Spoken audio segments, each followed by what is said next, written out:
Hey friends, when our kids were young, they often wanted to go to sleepovers. And for some reason, perhaps because it wasn't allowed in my family or my wife's family, we told them no. And frequently they had a hard time with this rule, with this family rule that we had. They wanted to know why, Dad, why, Mom, why can't we do sleepovers? Everybody else does it, but we can't do it.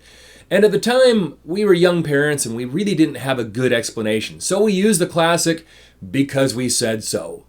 Maybe you have kids and you've tried that before. How well is that going for you? Or perhaps you're a leader over some direct reports and you tell them to do something and they ask you why and you say something like, well, because I'm your manager or I'm your boss or I'm your supervisor. How well does that go for you? My guess is not very well at all. Maybe they do what you are asking them to do while you're present, but when you turn your back, they go off and start doing their own thing. Interestingly, there are a lot of reasons why people don't do what we ask them to do, but one of the primary reasons is because they don't understand why. We've not given them some relevance to grasp with in order to recognize why it is important that we're asking them to do certain tasks. For example, once we determined as parents that we probably should come up with some reasons why we wouldn't allow sleepovers for our kids, it became a little bit easier of a sell. It was still a difficult conversation every time we had it, but when we explained that when things get late at night and people get silly, they start to get meaner with each other. All kinds of gossip happens way late at night. They stay up late, which means the next day is going to be miserable for them. Oftentimes they're in a bad attitude. Sometimes, in worst case scenarios, there might be some sort of abuse or other serious issues that might happen late at night. So we thought, just for the safety of our kids, these are things that we want to keep them away from so that they don't get in trouble and make bad decisions. We want them home. We'll let them stay out late, but we'll come and pick them up because we're not doing a full sleepover. And once they understood that, it did become a better sell. You see, when we're providing an explanation to people, what we're really doing is connecting the prefrontal cortex to the limbic system of your brain. There's two major parts of your brain. The limbic system is this reptilian piece. It's the oldest part of the brain. It's the emotional center.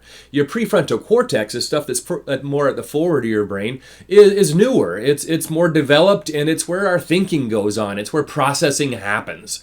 And if we just tell people what to do, you're activating the prefrontal cortex, but they're trying to figure out why. They want to bring meaning into it. And when you provide that meaning, you're actually connecting the limbic system with the prefrontal cortex, and therefore it just makes a whole lot of sense for them. In fact, if you had to choose between telling people what to do and telling people why they should be doing it, I would actually err on the why and then let them figure out the rest. Martin Luther King Jr. was amazing at this. He really didn't get down in the trenches and organize all the minute details of what needed to happen with the marches and the bus boycotts and everything else. What he did was inspire people with the why. He provided the reasonings as to why this movement needed to happen, provided some guidelines, and people kind of came up with a lot of the rest of the things that were going on in the civil rights movement. Here's a really simple example to help you understand what I mean. There's an old story of a man that was walking along a dirt path and he crossed a bricklayer. And he stopped for a moment and looked at the bricklayer and he said, "Hey, excuse me, what are you doing?" And the bricklayer responded, said, "Well, I'm laying bricks, you dummy." I know he didn't say you dummy, but that was his tone in the voice. So the person kept walking along the pathway and he found another bricklayer and he asked that bricklayer, "Hey, what are you doing?" And that bricklayer said, "Well, I'm building a wall." It's like, "Oh, so you're trying to construct something?" Yeah. That was interesting. And yet he crossed his path a little bit further and found yet a third bricklayer and asked that bricklayer, "Hey, what are you doing?" And that bricklayer said, "I'm building a cathedral." Now, out of those three bricklayers, which one do you think had more motivation to get things done? Obviously, the one that saw the bigger picture of what's happening. So providing an explanation is really key. In fact, I consider it one of three really important pieces to crystal clear communication. One of those is a request, and making sure we're very, very clear on a request. Whole different video will be coming on that one. A second is the explanation. That's what we're talking about right now. Are we explaining the why and giving reasonings why people need to be doing things? And a third one is checking for understanding. It's an inquiry piece. Are we checking with questions and making sure that they understood what we've explained? Again, another video will be coming on that one. But today, it's all about explanation. The best way for me to do this explanation piece for you is actually to provide five different things that you want to keep in mind, guidelines, if you will, for providing an explanation. One of those is make sure that it's relevant. If you tell a frontline worker that they need to follow this process because it makes it more efficient and that saves the company money, I don't know. Is that very relevant? Do they really care if the company saves money? But if you instruct them that, hey, the more efficient we become, the better our bottom line, the better equipment we can buy, the more capital we have to spend on things, the more money we can spend on your training and development, maybe even more money that we can put into your paycheck. Do you see the difference? We're making it relevant when you provide some more of the why. The second thing to keep in mind is remember that simpler is better. Simpler is better. If you know a concept really, really well, you should be able to explain that in very simple terms. Jokingly, they say that what professors do is take simple things and make them very complicated, and what really good speakers do is take complicated things and break them down into very simple means, right? That's what we want to be doing, is breaking it down to a very simplistic thing. Do they understand through just a little bit of explanation from you? You don't have to write books and books and books. You need to understand it well, but then explain it in relatively simple terms so they can be able to get it. The third thing is say it with story. Say it with some kind of analogy. If you're walking somebody through a safety procedure and you're trying to explain something, explain some reasonings why we do this particular safety procedure, and there's been an incident in the past that ended kind of catastrophically, it's okay to kind of share that story and let them know, hey, here's what the situation is.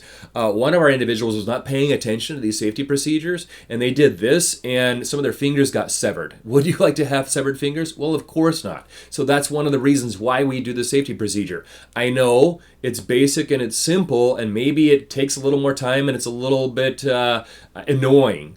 But we have to do that because we want you to have all of the fingers on your hand. So story really does work out well with individuals. Let them know, some background through story or some kind of analogy. It connects better with the limbic part of your brain. Number 4 is to encourage questions. In the second step, you're not going to explain everything and give them all the knowledge that you have, but we do need to allow them an opportunity to ask questions in case they need more. You were simple. You said it in a shorter sort of way. Fantastic. That's great.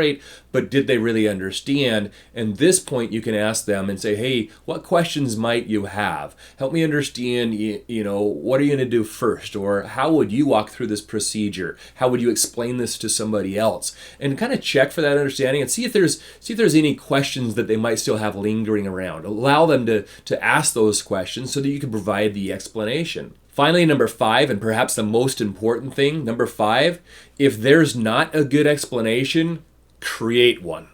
Again, if there's not a good explanation, create one. Let's say that you've got a reg that came through from the government and you've got to comply with a certain regulation. You have no idea why. The worst thing that you could do is go to your team and say, well, here they go again. Those people up on Capitol Hill, they have no idea what's going on in our organization, so we just have to do this, so let's just buckle up and get it done. That's really not a culture that you want to create in your organization. Plus, it doesn't motivate anybody to get it done.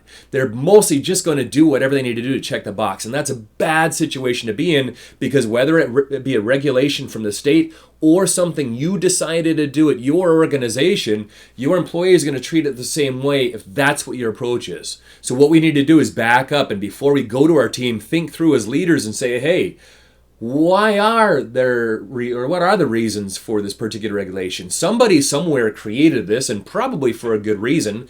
Can we figure out what that is? Do we have to go back to senior leaders, go back to our legislators? Do we need to brainstorm as leaders and come up with some reasonings why this would be important, and then present that to our people that we lead as though this was something that was set up from the very beginning? We're going to do this. Why? Oh, because these are the reasons why we're going to do that. Instead of continuing to throw your senior leaders, your corporate office, the regulations that government comes up, or any other things under the bus. These are all bad things for your culture, and you're teaching people to be negative and to complain. That's not what you want. So you need to come up with some reasonings as to why. Why is this important for your staff? If it's not there, you have to create it.